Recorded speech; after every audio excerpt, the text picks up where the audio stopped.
Il existe un secret que les grandes âmes de la foi ont découvert à travers les siècles.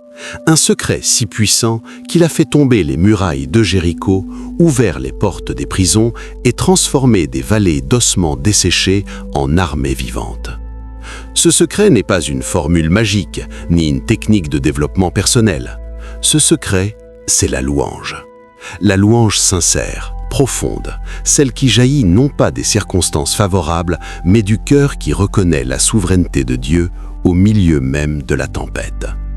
Aujourd'hui, je veux te conduire dans une dimension spirituelle que beaucoup ignorent.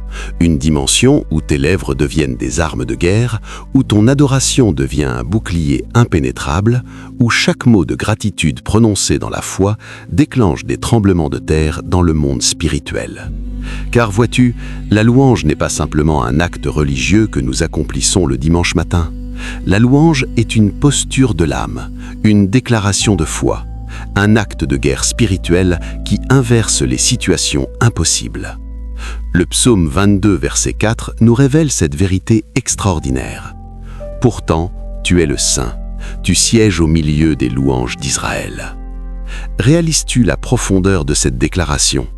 Dieu habite, il trône, il établit sa demeure royale au milieu des louanges de son peuple. Là où il y a louange authentique, là se manifeste la présence tangible du roi des rois. Et là où la présence de Dieu se manifeste, aucune maladie ne peut subsister, aucune chaîne ne peut résister, aucun démon ne peut demeurer. Mais laisse-moi te poser une question qui va peut-être bousculer tes certitudes. Loues-tu Dieu uniquement quand tout va bien? Ou as-tu appris le secret de la louange sacrificielle, celle qui s'élève comme un parfum agréable, même quand le cœur est brisé, même quand les circonstances crient le contraire de ce que tu espères? Car c'est précisément dans ces moments-là que la louange devient une arme nucléaire contre les forces des ténèbres. L'apôtre Paul et Silas l'avaient compris. Enfermés dans une prison de Philippe, les pieds entravés dans des ceps, le dos lacéré par les coups de fouet, ils auraient eu toutes les raisons de se plaindre, de questionner Dieu, de sombrer dans le désespoir. Mais que nous dit Actes chapitre 16 ? Vers le milieu de la nuit, Paul et Silas priaient et chantaient les louanges de Dieu. Et les prisonniers les entendaient. Et que s'est-il passé ? Un tremblement de terre surnaturel a ébranlé les fondements de la prison. Toutes les portes se sont ouvertes, toutes les chaînes sont tombées. Ce n'est pas une coïncidence, ce n'est pas un hasard géologique, c'est le résultat direct de la louange qui monte vers le ciel et qui déclenche l'intervention divine. Quand tu loues Dieu au cœur de ta nuit, tu actives les mêmes séismes spirituels dans ta situation. Les portes qui semblaient définitivement fermées s'ouvrent, les chaînes qui te retenaient captif depuis des années tombent. Et non seulement toi, mais tous ceux qui sont autour de toi, tous ceux qui entendent ta louange sont également libérés. Je veux aujourd'hui te conduire dans cette révélation profonde. Je veux que tu comprennes pourquoi la louange est si puissante, comment l'activer dans ta vie quotidienne et comment en faire une discipline spirituelle qui transformera radicalement ton existence. Prépare ton cœur, car ce que tu vas recevoir aujourd'hui a le potentiel de tout changer. Pour comprendre la puissance de la louange, nous devons remonter à son origine, au cœur même du dessein de Dieu pour sa création. Dans le livre d'Ésaïe, chapitre 43, verset 21, l'Éternel déclare « Le peuple que je me suis formé publiera mes louanges ». Voilà le but premier de notre existence. Nous n'avons pas été créés par accident, nous n'avons pas été sauvés par hasard. Nous avons été formés, façonnés, rachetés pour une mission précise, publier les louanges de notre Créateur. Cette vérité est fondamentale. Avant même que tu ne naisses, avant que le monde ne soit formé, Dieu avait déjà prévu que tu serais un adorateur. Ton ADN spirituel contient cette programmation divine. Tu as été conçu pour la louange, comme le poisson a été conçu pour l'eau, comme l'aigle a été conçu pour les hauteurs. Quand tu loues Dieu, tu accomplis le dessein même de ton existence. Tu rentres dans ton identité la plus profonde. Tu deviens pleinement ce que tu as été créé pour être.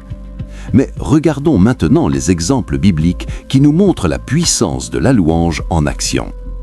David était un homme selon le cœur de Dieu, non pas parce qu'il était parfait, nous connaissons ses chutes et ses erreurs, mais parce qu'il avait compris le secret de la louange continuelle.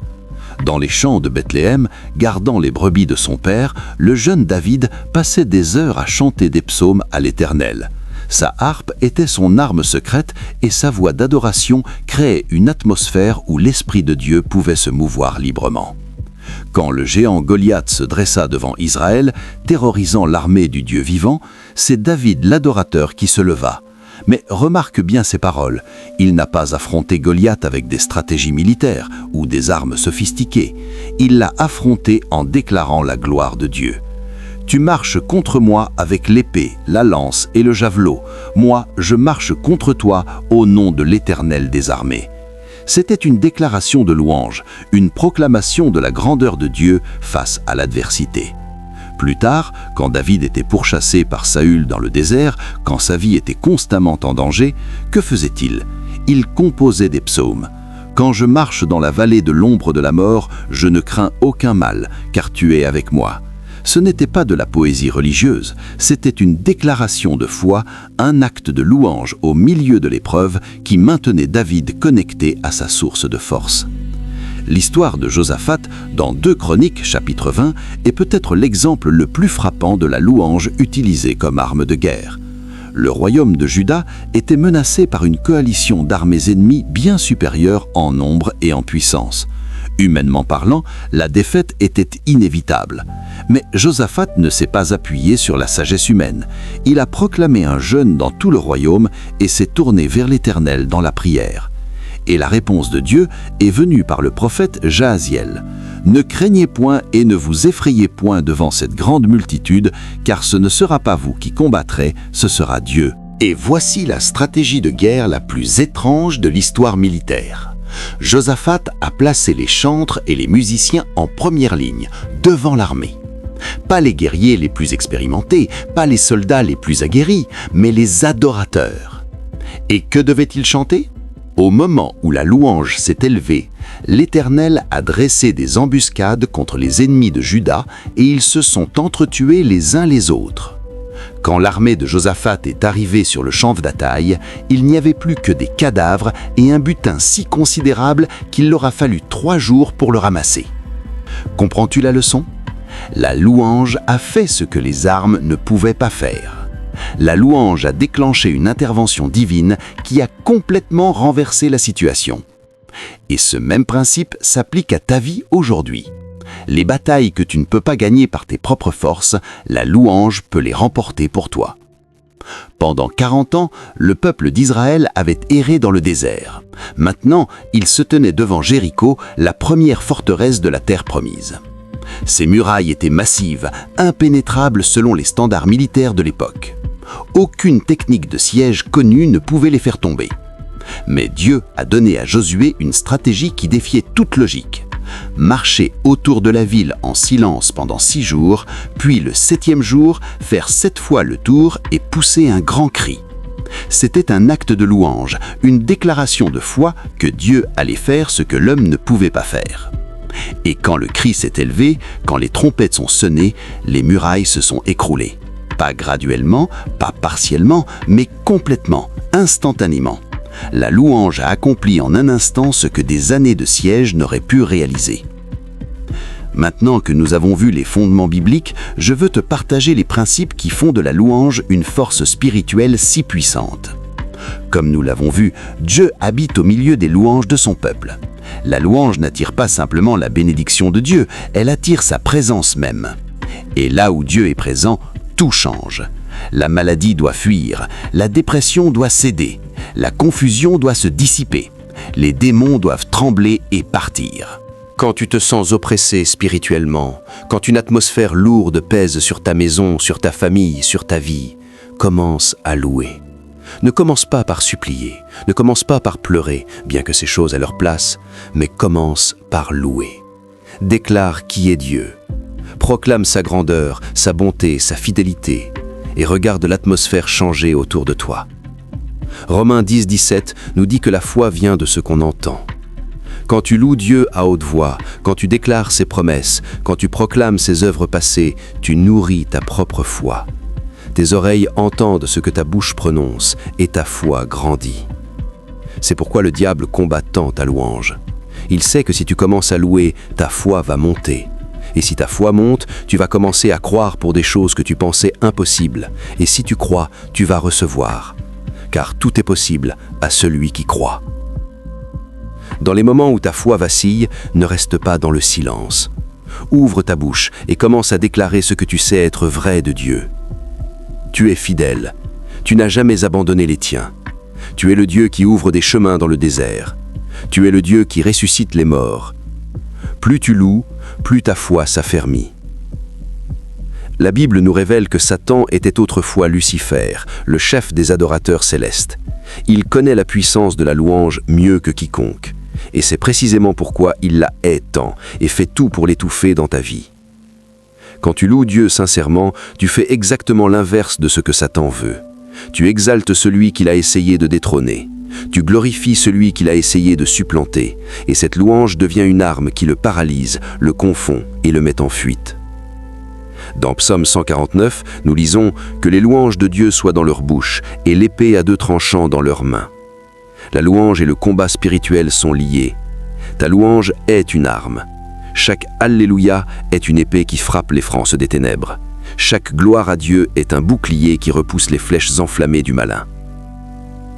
Hébreux 13:15 nous exhorte à offrir sans cesse à Dieu un sacrifice de louange. Remarque le mot sacrifice. Un sacrifice coûte quelque chose. Un sacrifice va à l'encontre de notre confort naturel. La louange qui coûte quelque chose, la louange qui s'élève quand tout en nous voudrait se plaindre, c'est la louange qui touche le cœur de Dieu. Quand Job, après avoir tout perdu, ses enfants, ses biens, sa santé, a déclaré « L'Éternel a donné et l'Éternel a ôté, que le nom de l'Éternel soit béni », il a offert un sacrifice de louange d'une valeur inestimable. N'attends pas de te sentir bien pour louer. N'attends pas que les circonstances changent. Loue maintenant, dans ta douleur, dans ta confusion, dans ton désert. Cette louange sacrificielle portera des fruits que tu ne peux même pas imaginer. Il y a une dimension de la louange que beaucoup ne comprennent pas, la louange prophétique. C'est la louange qui ne se contente pas de célébrer ce que Dieu a fait, mais qui déclare ce que Dieu va faire. C'est la louange qui appelle les choses qui ne sont pas comme si elles étaient. Quand tu loues Dieu pour ta guérison alors que la maladie est encore dans ton corps, tu exerces une louange prophétique. Quand tu remercies Dieu pour ta délivrance alors que tu es encore dans la fosse, tu exerces une louange prophétique. Cette louange est un acte de foi qui active les promesses divines. Abraham a été appelé père d'une multitude avant d'avoir un seul enfant. Et c'est en croyant et en confessant cette réalité qu'il a vu la promesse s'accomplir. De même, ta louange prophétique prépare le terrain pour les miracles que Dieu veut accomplir dans ta vie. Quand tout va bien, quand les bénédictions affluent, il est facile d'oublier de louer. Nous prenons les bonnes choses pour acquises et notre cœur se refroidit. Mais c'est précisément dans ces moments que nous devons être intentionnels dans notre louange. Deutéronome 8, 11, 14 nous avertit « Garde-toi d'oublier l'Éternel ton Dieu, de peur que ton cœur ne s'enfle et que tu n'oublies l'Éternel ton Dieu. » L'orgueil et l'oubli sont les pièges de la prospérité. La louange constante nous en protège. Prends le temps chaque jour de remercier Dieu spécifiquement pour ses bienfaits. Nomme-les. La santé dont tu jouis, le toit au-dessus de ta tête, la nourriture sur ta table, les personnes qui t'aiment. Ne laisse pas un seul jour passer sans louange reconnaissante. Les saisons d'attente sont peut-être les plus difficiles. Tu as reçu une promesse de Dieu, mais son accomplissement tarde. Tu as prié, mais la réponse ne vient pas. Tu as semé, mais tu ne vois pas encore la moisson. Dans ces moments, la louange devient ton ancre. Elle te maintient connecté à Dieu quand tout semble silencieux. Elle garde ta foi vivante quand le doute essaie de s'infiltrer. Elle proclame la fidélité de Dieu, même quand tes yeux ne voient pas encore l'exaucement. Habacuc 3, 17 à 18 exprime cette louange d'attente. « Car le figuier ne fleurira pas, la vigne ne produira rien, le fruit de l'olivier manquera.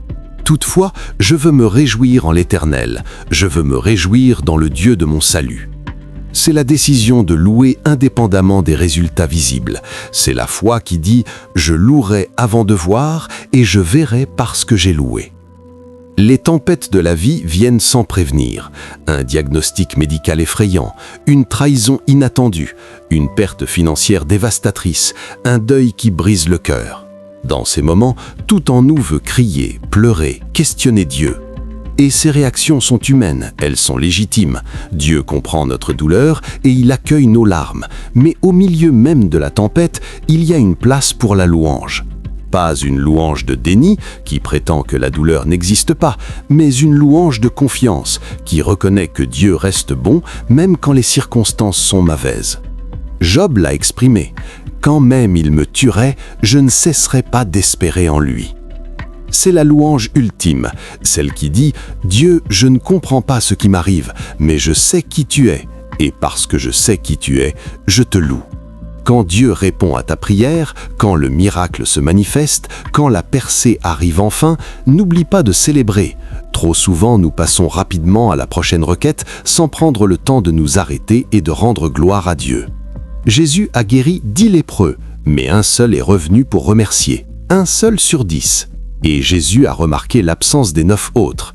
Notre louange de célébration touche le cœur de Dieu et prépare le terrain pour les prochains miracles.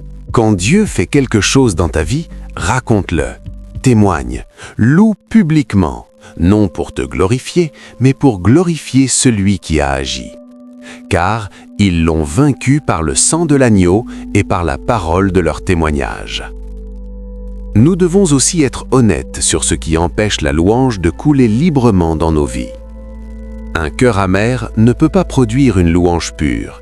L'amertume, la rancœur, le non-pardon sont des poisons qui étouffent l'adoration.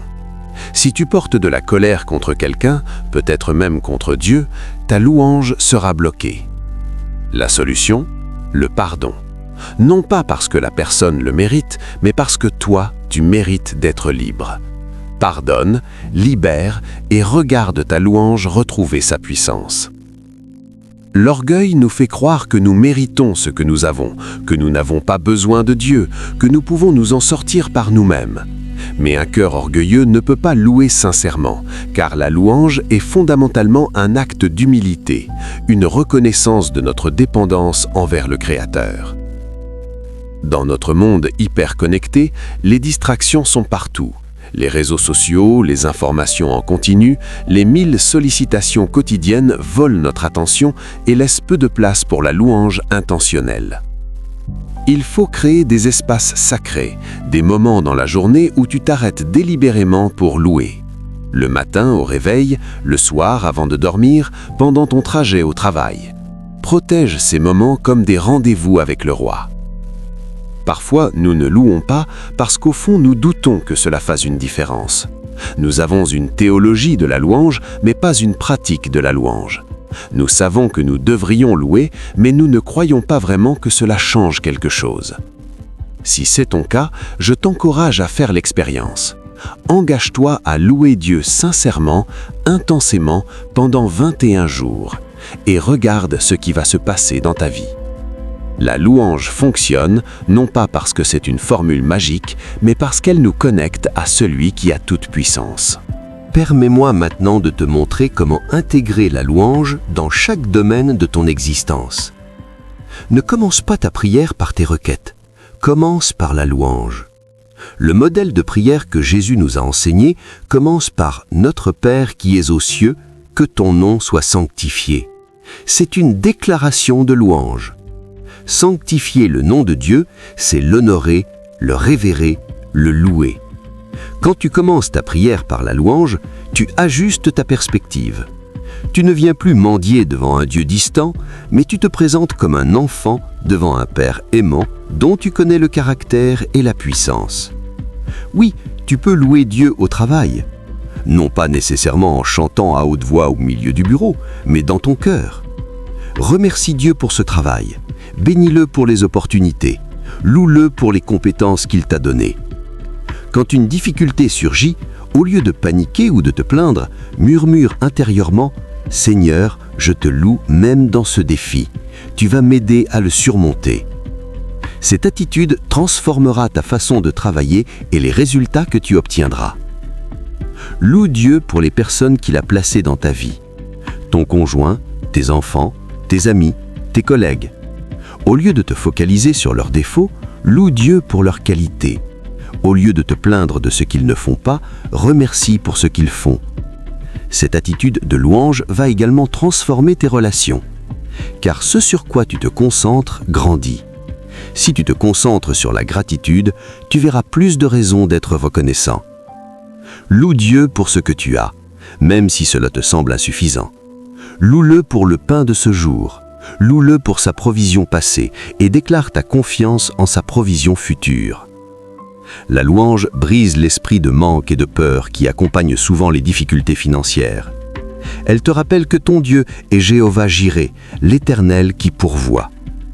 Loue Dieu pour ton corps, ce chef-d'œuvre de sa création. Même si tu fais face à une maladie, loue-le pour les parties de ton corps qui fonctionnent encore. Loue-le parce qu'il est le Dieu qui guérit. Ne prononce pas des paroles de mort sur toi-même. Au lieu de dire « je suis toujours malade », déclare « je loue Dieu car il est Jéhovah Rapha, mon guérisseur. Sa santé coule dans mon corps. » Philippiens 4:8 nous dit de nous attacher à ce qui est vrai, honorable, juste, pur, aimable, tout ce qui mérite l'approbation. La louange commence dans les pensées avant de se manifester dans les paroles. Quand une pensée négative vient, et elle viendra, remplace-la par une pensée de louange. C'est un combat, mais c'est un combat que tu peux gagner. Loue Dieu pour ce qu'il va faire. Loue-le pour les portes qu'il va ouvrir. Loue-le pour les personnes qu'il va placer sur ton chemin. Loue-le pour les victoires que tu vas remporter. Cette louange prophétique prépare le terrain pour ton avenir. Elle déclare la fin depuis le commencement et active les promesses de Dieu sur ta destinée. Permettez-moi de te partager l'histoire de Myriam.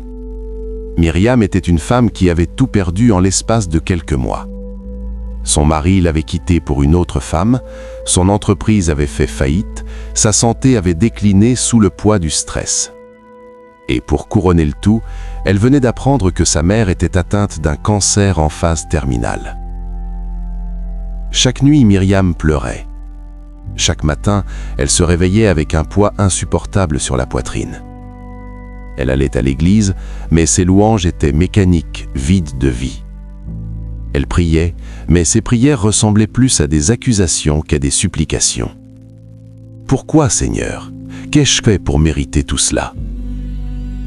Un soir, épuisée et au bout du rouleau, Myriam a ouvert sa Bible au hasard. Elle est tombée sur le psaume 34. « Je bénirai l'Éternel en tout temps, sa louange sera toujours dans ma bouche. » Ces mots l'ont frappée comme un coup de tonnerre. En tout temps. Ce soir-là, Myriam a pris une décision. Elle allait louer Dieu, non pas parce qu'elle en avait envie, elle n'en avait aucune envie, mais parce qu'elle choisissait de le faire. Elle a commencé à parler à voix haute. « Seigneur, je te loue. Je ne comprends pas ce qui m'arrive, mais je te loue. Tu es bon, même quand ma vie ne l'est pas. Tu es fidèle, même quand je me sens abandonné. Tu es présent, même quand je ne te sens pas. » Les premiers jours, sa louange était laborieuse, forcée, mais elle a persévéré. Chaque matin, avant même de sortir du lit, elle déclarait « Ce jour appartient au Seigneur. Je vais me réjouir et être dans l'allégresse. » Chaque soir, avant de s'endormir, elle énumérait au moins 3 raisons de remercier Dieu. Au bout de quelques semaines, quelque chose a commencé à changer. Non pas ses circonstances, elles étaient toujours difficiles, mais son cœur. La louange avait créé une brèche par laquelle la lumière de Dieu pouvait entrer. Elle commençait à voir des grâces qu'elle avait ignorées auparavant. Le sourire de sa mère malgré la maladie. L'ami qui l'appelait chaque jour pour prendre de ses nouvelles. Le toit au-dessus de sa tête quand tant de personnes dormaient dans la rue. Puis les circonstances elles-mêmes ont commencé à bouger. Une opportunité d'emploi inattendue s'est présentée. Un médecin a suggéré un nouveau traitement pour sa mère qui a montré des résultats prometteurs. Une réconciliation avec sa sœur, avec qui elle était brouillée depuis des années. Myriam n'attribue pas ces changements à la coïncidence. Elle sait que la louange a ouvert des portes dans le ciel. Elle sait que ses déclarations de foi, même quand elle ne ressentait rien, ont activé la puissance de Dieu dans sa vie. Aujourd'hui, Myriam dirige un groupe de louanges dans son église. Son témoignage a touché des dizaines de personnes qui traversaient des situations similaires. Elle dit souvent « La louange n'a pas changé ma situation immédiatement, mais elle m'a changé moi. Et quand j'ai changé, tout autour de moi a commencé à changer. » Maintenant, je veux t'inviter à prier avec moi. Cette prière n'est pas une formule magique, mais une déclaration de ton cœur devant Dieu.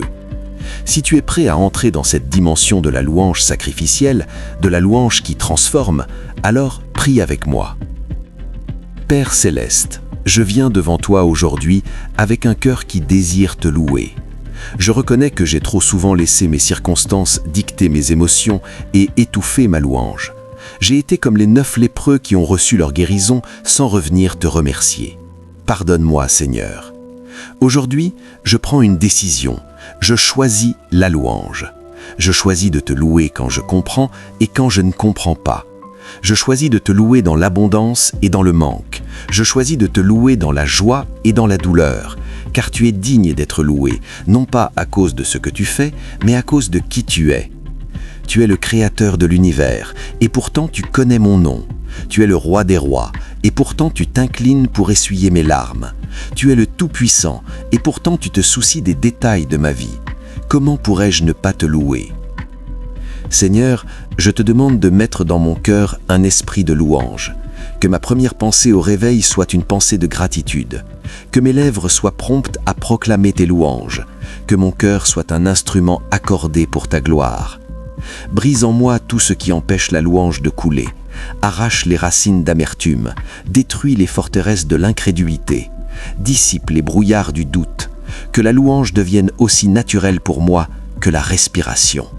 Et Seigneur, je te demande que ma louange produise du fruit. Que des murailles tombent, que des portes s'ouvrent, que des chaînes se brisent, que des vies soient touchées, que ton royaume avance. Je déclare que cette saison est une saison de louange dans ma vie. Quoi qu'il arrive dans les jours, les semaines et les mois à venir, je te louerai. Car tu le mérites, car tu es bon, car tu es fidèle, car tu es mon Dieu. Au nom puissant de Jésus-Christ. Amen. Je veux terminer en te donnant des déclarations que tu peux proclamer chaque jour pour ancrer la louange dans ta vie. Je déclare que l'Éternel est mon berger et je ne manquerai de rien. Je le loue pour sa provision constante. Je déclare que Dieu est mon refuge et ma forteresse, mon Dieu en qui je me confie. Je le loue pour sa protection infaillible. Je déclare que celui qui a commencé une bonne œuvre en moi la rendra parfaite. Je loue Dieu pour son œuvre inachevée mais certaine dans ma vie. Je déclare qu'aucune arme forgée contre moi ne prospérera. Je loue Dieu pour sa défense invincible. Je déclare que je suis plus que vainqueur par celui qui m'a aimé. Je loue Dieu pour les victoires qu'il m'accorde. Je déclare que Dieu tourne toutes choses en bien pour ceux qui l'aiment. Je le loue même pour les épreuves qui me façonnent. Je déclare que les plans de Dieu pour moi sont des plans de paix et non de malheur, pour me donner un avenir et une espérance. Je loue Dieu pour la destinée qu'il a tracée pour moi. Je déclare que rien ne peut me séparer de l'amour de Dieu manifesté en Jésus-Christ. Je loue Dieu pour son amour éternel et inconditionnel. Je choisis la louange, aujourd'hui et tous les jours de ma vie. La louange sera dans ma bouche, l'adoration sera dans mon cœur, et la gloire reviendra à celui qui seul la mérite, le Dieu 3 fois saint, le Père, le Fils et le Saint-Esprit. Que les louanges de Dieu ne cessent jamais de monter de ma vie. Que ma vie entière soit un parfum de louange devant son trône. Que le monde voie en moi un adorateur et que par ma louange, beaucoup découvrent la beauté de mon Dieu. Car il est digne, il est digne, il est digne. Amen, amen et amen. Ami, tu viens de recevoir une révélation sur la puissance de la louange. Mais une révélation sans application reste stérile. Je t'encourage dès aujourd'hui à mettre en pratique ce que tu as entendu. Ne laisse pas ce message devenir un simple enseignement de plus que tu oublies dès demain. Commence maintenant, là où tu es, dans l'état où tu te trouves, ouvre ta bouche et loue ton Dieu. Et ne t'arrête plus. Fais de la louange ton mode de vie, ton réflexe spirituel, ton arme quotidienne. Les murailles que tu sembles infranchissables vont tomber. Les portes qui te semblent verrouillées vont s'ouvrir. Les chaînes qui te retiennent vont se briser. Car il y a une puissance dans la louange que l'enfer craint et que le ciel honore. Tu es un adorateur, tu as été créé pour louer. Entre dans ta destinée, élève ta voix et regarde Dieu se lever et agir en ta faveur. À lui soit la gloire, au siècle des siècles.